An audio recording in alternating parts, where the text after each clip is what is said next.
On a June afternoon at sunset, an American woman and her daughter fended their way along a crowded street in Florence and entered with relief the spacious Piazza della Signoria. They were tired from a day of tramping about with a guidebook, often in the sun. The cafe that faced the Palazzo Vecchio was a favorite spot for them. Without discussion, they sank down at an empty table.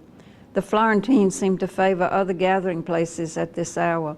No cars were allowed here, though an occasional bicycle skimmed through, and a few people passing met in little knots of conversation, then dispersed. A couple of tired German tourists, all but harnessed in fine camera equipment, sat at the foot of Cellini's triumphant Perseo, slumped and staring at nothing.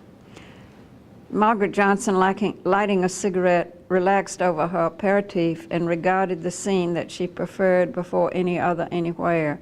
She never got enough of it, and now in the clear evening light that all the shadows had gone from, the sun being blocked away by the tight bulk of the city, she looked at the splendid old palace and forgot that her feet hurt. More than that, she could almost lose the sorrow that for so many years had been a constant in her life.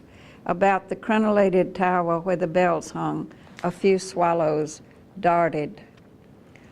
Margaret Johnson's daughter, Clara, looked up from the straw of her orangeade.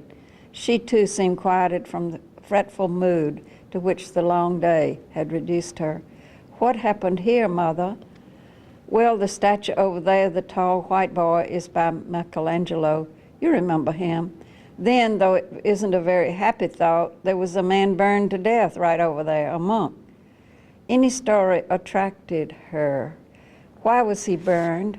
Well, he was a preacher who told them they were wicked and they didn't like him for it. People were apt to be very cruel in those days. It all happened a long time ago. They must feel sorry about it because they put down a marker to his memory. Clara jumped up. "I want to see." She was off before her mother could restrain her. For once, Margaret Johnson thought, why bother? In truth, the space before them, so satisfyingly wide like a pasture, might tempt any child to run across it.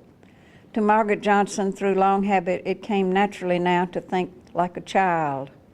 Clara, she now saw, running with her head down to look for the marker, had bumped squarely into a young Italian. There went the straw hat she had bought in Fiesole. It sailed off prettily, its broad red ribbon a quick mark in the air. The young man was after it. He contrived to knock it still further away, once and again, though the day was windless. His final success was heroic. Now he was returning, smiling, too graceful to be true. They were all too graceful to be true. Clara was talking to him. She pointed back toward her mother. Oh, Lord, he was coming back with Clara.